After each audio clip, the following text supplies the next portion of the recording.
Pardee Butler, who lived from 1816 to 1888, was an evangelist who spent much of his time preaching in Kansas. He first came to Kansas in 1855 prior to it entering the Union. During this time, there was an intense, often violent debate over whether Kansas would be a free state or a slave state. Butler, with his abolitionist views, suffered physical attacks from pro-slavery settlers. The following is his reaction to a warning about the threat of such violence for refusing to support the sinful practice of slavery that was so common in those days. If you talk that way when you get to Kansas, you will never come back again. They will hang you. The thing was so absurd I only laughed in the old man's face and said to him, "Well, you cannot teach an old dog new tricks. I have spoken my mind so long that I shall continue to do it if they do hang me," and so bade him goodbye.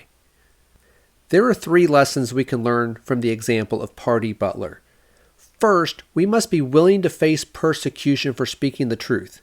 This is probably the most obvious lesson from the quote that we read. Christians must be prepared to endure persecution and be faithful until death, as Revelation 2 and verse 10 tells us. Second, we must develop a habit of standing for the truth. Butler had spoken his mind so long that it was a common practice for him. Developing a habit of doing the will of God, and in this case, speaking out in defense of the truth, makes it easier for one to continue to do so even under the threat of persecution. Peter said that Christians must be always ready to make a defense in 1 Peter 3 and verse 15.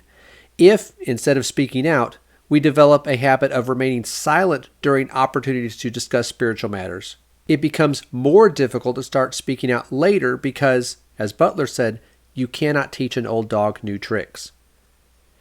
Third, we should not be afraid to address politically divisive issues that pertain to spiritual matters. It would be difficult to find a political issue that was as divisive as slavery was in the years leading up to the Civil War. It was a major factor, if not the primary factor, that led to the war.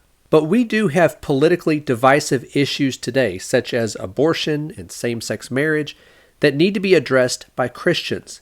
Some political issues may fall under the realm of personal opinion, but those issues that are addressed by God in His Word must be proclaimed and defended as matters that pertain to the faith.